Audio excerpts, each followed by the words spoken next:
नमस्कार, स्वागत है आपका संवाद 365 में। आपके साथ मैं हूं दिग्विजय सिंह चौहान। हाजिर हूं उत्तराखंड की खबरों को लेकर। आइए नजर डालते हैं उत्तराखंड में क्या कुछ खास चल रहा है, क्या कुछ उत्तराखंड की खबरें हैं। सोमवार से ऋषिकेश कर्णप्रयाग रेलवे प्रोजेक्ट के पहले स्टेशन योग नगरी ऋषिकेश रेलवे स्टेशन से ट्रेनों का विधिवत संचालन शुरू हो गया। मुख्यमंत्री त्रिवेंद्र सिंह रावत ने इसके लिए प्रधानमंत्री नरेंद्र मोदी और रेल मंत्री पीयूष गोयल का आभार व्यक्त किया। मुख्यमंत्री ने कहा कि प्रधानमंत्री का उत्तराखंड से विशेष लगाव है। चार धाम परियोजना और ऋषिकेश कर्णप्रयाग रेल परियोजनाओं पर तेजी से काम चल रहा है।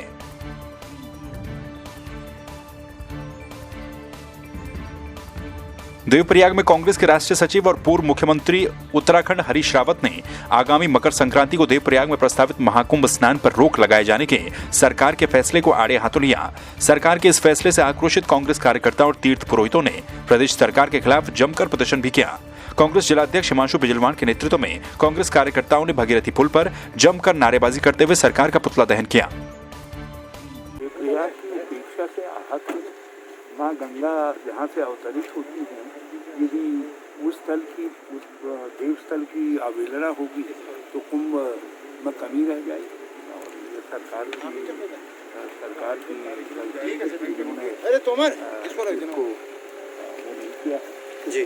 प्रयाग के लिए कोई सोच नहीं रखी है और जी उस पर चर्चा भी नहीं की, बात भी नहीं की।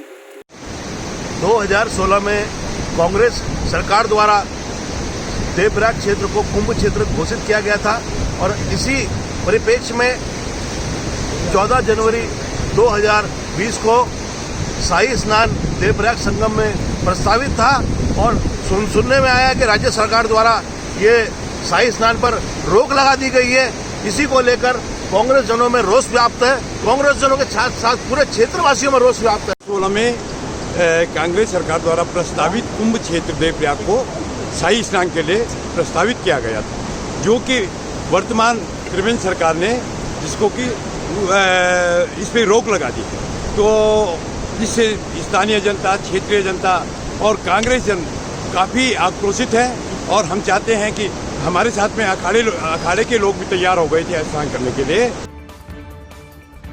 देवप्रयाग में ऋषिकेश बद्रीनाथ राजमार्ग पर चिलांगडांग के समीप एक ऑल्टो 150 मीटर गहरी खाई में जा गिरी। हादसे में कार में सवार 2 व्यक्तियों की मौके पर ही मौत हो गई। ऑल्टो कार श्रीनगर से ऋषिकेश की ओर जा रही थी। कार सवार दोनों युवक पुराने इलेक्ट्रॉनिक सामान खरीद का कारोबार करते थे। आज प्रातः 9 बजे के लगभग सूचना मिली कि सैनिक होटल और देवप्रयाग के बीच में एक छोटी गाड़ी रोड से नीचे गिर गई है।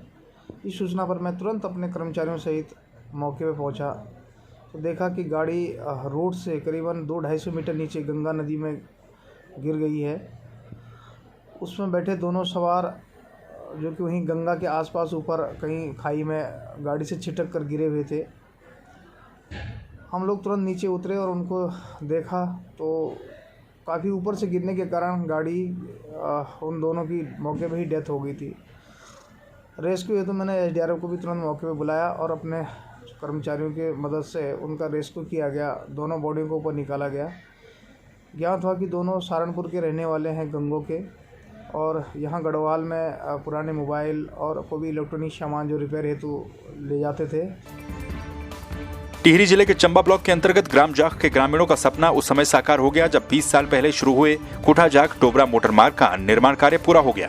ग्राम प्रधान मीरा पवार और टिहरी विधायक धन सिंह नेगी के प्रयासों के चलते गांव में सड़क पहुंची तो ग्रामीणों में भी खुशी की लहर दिखी।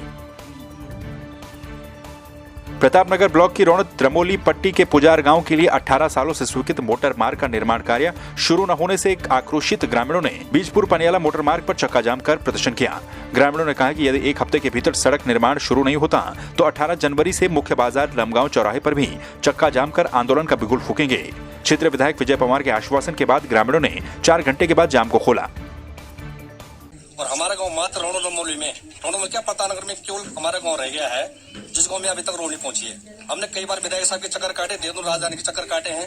सारे रात में हमको रास्ता अपनाना पड़ा है कि हम यहाँ सड़क में हमारे अभी छोटा धरना है हमारा ये। इसके बाद हम परसों लम्बों में जो है हमारा जो मेन लम्बों में अड्डा है वहाँ पर हम सारे गाँव लेकर के वहाँ पर जाएंगे क्योंकि हम हर जगह से हताश हो गए हैं। वास्तव में ये 2003 से मांग है, इसकी सड़क की मांग को लेकर कार्य भी मतलब हो रहा है। अभी जो वर्तमान स्थिति है, जो आप लोगों ने संघर्ष किया उससे ये कि शासन स्तर पे इसकी DPR मतलब यहाँ से जो PWD ने बना के भेज रखी है 2019 में भेज रखी है, शासन स्तर पे ये लंबित है। अब हमारी कोशिश ये रहेगी कि शासन स्तर से जल्द इसको स्वीकृत करा के यहाँ पे काम शुरू करवाएं। वेद मंत्रोच्चारण के साथ हरिद्वार के ज्योतिर्मठ में 3 दिवसीय स्वर्ण जयंती महामहोत्सव की शुरुआत हो गई। शंकराचार्य स्वामी स्वरूपानंद महाराज के ज्योतिष पीठ के शंकराचार्य पद पर 50 साल पूरे होने पर मठ में स्वर्ण जयंती महामहोत्सव का आयोजन किया गया। स्वर्ण जयंती कार्यक्रम 2 साल तक चलेगा। सभी राज्यों की राजधानी में ये अनुष्ठान होंगे। कार्यक्रम में कुंभ मेलाधिकारी दीपक रावत भी पहुंचे। आज दूसरा ये हरिद्वार में हो रहा है प्रोग्राम। इसमें 50 लोगों को जो गणमान्य हैं, मेधावी छात्र हैं, उन लोगों को महाराज श्री जी के द्वारा ज्योतिष पीठ के द्वारा जो है पुरस्कृत किया गया।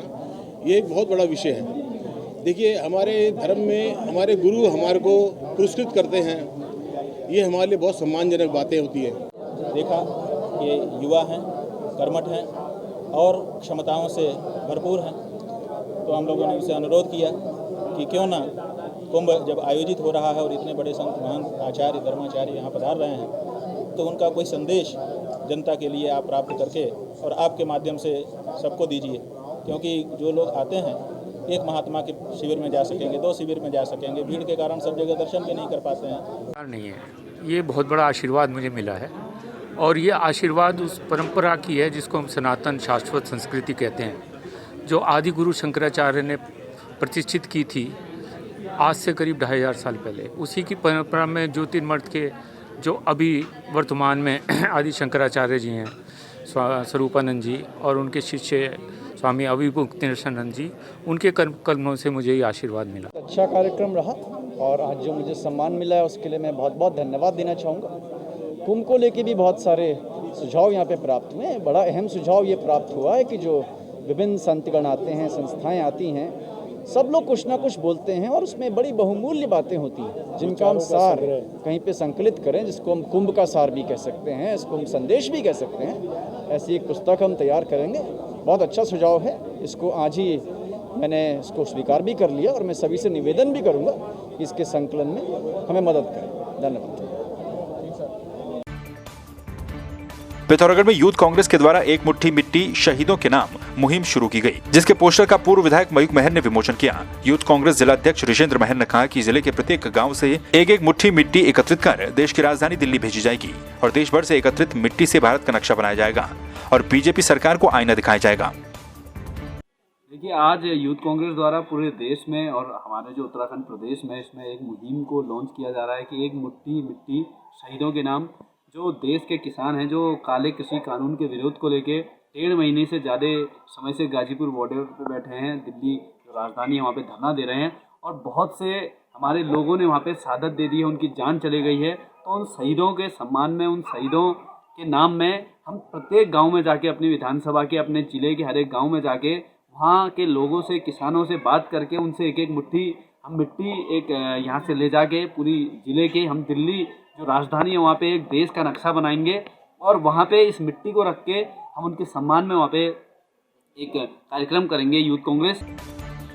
देहरादून में आम आदमी पार्टी के प्रदेश प्रवक्ता उमा सिसोदिया और संजय भट्ट ने एक प्रेस कॉन्फ्रेंस करते हुए सेल्फी विद स्कूल अभियान को सफल बताते हुए जनता का आभार जताया। प्रदेश कार्यालय में हुई प्रेस वार्ता में उमा सिसोदिया ने कहा कि इस अभियान को जनता का भारी समर्थन मिला, इसीलिए पार्टी ने इस अभियान को पूरे प्रदेश में 2 दिन और चलाने का निर्णय लिया। यहाँ दौरा कर चुके हैं और शिक्षा की बदहाली, स्कूलों की बदहाली किसी से छुपी हुई नहीं है। तो सेल्फी विद स्कूल ये हमने एक प्रोग्राम शुरू किया था 8, 9 और 10 तारीख को, किंतु इसकी सफलता को देखते हुए जिस तरह से लगातार हमारे पास छोटे छोटे वीडियोस और हमारे पास फोटोग्राफ्स जनता से प्राप्त हो रहे हैं, जर्जर स्कूलों की हालत है, बहुत खराब स्थिति में स्कूल है, तो हमने इस अभियान को 11 और 12 2 दिन के लिए और बढ़ाया है ताकि उत्तराखंड के प्रत्येक स्कूल की हमारे पास फोटो आ जाए। और उसके बाद 15 तारीख को आम आदमी पार्टी प्रत्येक जिले में 13 के 13 जिलों में इसकी प्रदर्शनी लगाएगी, जनता के सामने ये दिखाएगी प्रदर्शनी के द्वारा कि उत्तराखंड के स्कूलों की क्या स्थिति है। बागेश्वर जिले में मंगलवार को 11 सेंटरों में दूसरे कोविड वैक्सीनेशन का पूर्वाभ्यास किया जाएगा। ड्राई रन के सफल क्रियान्वयन के लिए जिलाधिकारी विनीत कुमार की अध्यक्षता में जिला कार्यालय सभागार में जिला स्तरीय टास्क फोर्स समिति की बैठक आयोजित की गई, जिसमें जनप्रतिनिधियों और संबंधित अधिकारियों के द्वारा प्रतिभाग किया गया। कि आप ज़्यादा से ज़्यादा जो है मात्रा में आके अपना रजिस्ट्रेशन करवाए वैक्सीन के लिए। और जब वैक्सीनेशन आएगा तो सभी को मैसेज आता है उसके अंदर कि किस तारीख को आपको वैक्सीनेशन के लिए आना है। तो उसमें ज़्यादा से ज़्यादा लोग उसमें पार्टिसिपेट करें कि हम जल्दी से जल्द जो है वैक्सीनेशन का कार्य पूर्ण कर सके। और जो अभी हमारे रेस्ट्रिक्शंस लगे हुए हैं जनपद में, वो रेस्ट्रिक्शंस को हम हटा सके और जितने भी जो हमारे मेले होते हैं, जो भी हमारी वर्किंग होती है, उसको हम सामान्य रूप में ला सकें। तो आपने देखा उत्तराखंड में क्या कुछ खास चल रहा है, क्या कुछ उत्तराखंड की खबरें रही। एक बार फिर से आपके सामने हाजिर होंगे उत्तराखंड की कुछ और खबरों के साथ। तब तक के लिए आप बने रहिए संवाद 365 के साथ। नमस्कार।